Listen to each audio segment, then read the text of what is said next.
Hey there, astrology lovers. It's your girl, Rizky. And let's be real, we love a little zodiac drama, don't we? Today, we're diving into a hot topic that's been causing quite a stir in the zodiac community. Like, imagine Mercury retrograde, but for our entire birth charts. Is there really a 13th zodiac sign? Buckle up, Buttercup, because we are about to go on a wild, star-studded ride. Let's find out! Okay, so before we spill the astro tea on this whole 13th sign debacle, let's rewind back to the good old days.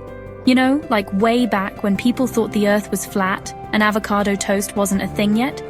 Yeah, those days. The Babylonians, those ancient stargazing geniuses, they basically looked up at the sky like, whoa, those stars kind of look like a giant scorpion. And that one over there, totally a lion. And bam, just like that, the zodiac as we know it was born. They divided the zodiac into 12 equal parts, each representing a different constellation that the sun traveled through during the year. These constellations and their corresponding signs, Aries, Taurus, Gemini, you know the drill, they became the blueprint for understanding ourselves and the world around us. For centuries, these 12 signs have been our guiding stars, pun totally intended, helping us navigate the roller coaster of life.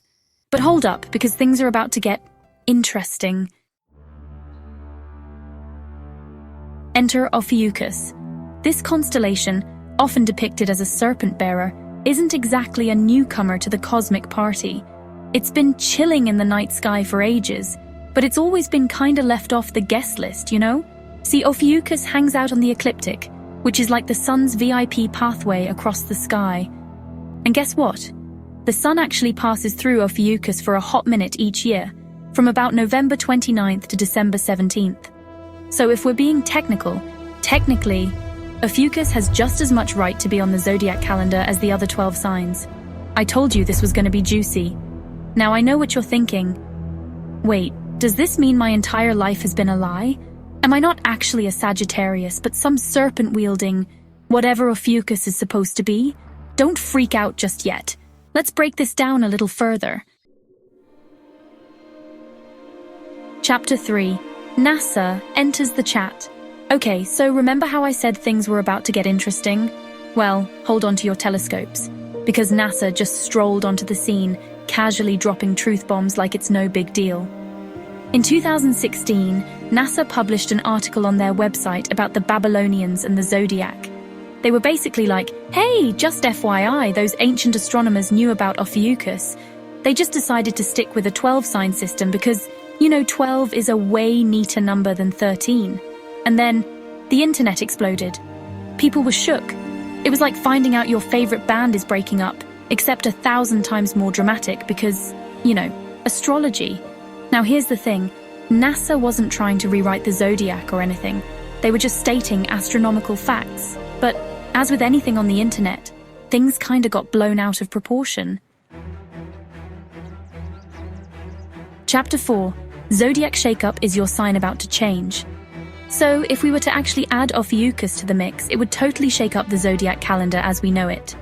We'd have to redraw those pretty zodiac wheels, and some of us might even find ourselves with a brand new sign.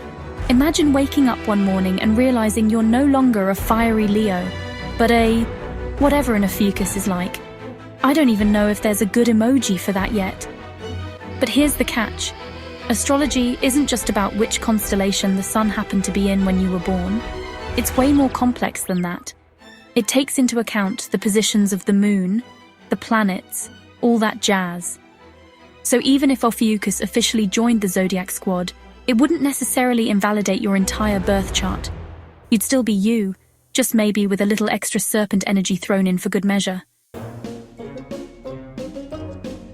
Chapter 5. To Ophiuchus, or not to Ophiuchus?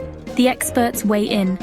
So, should we all just embrace Ophiuchus and make it the 13th sign? Well, the astrology community is kinda divided on this one.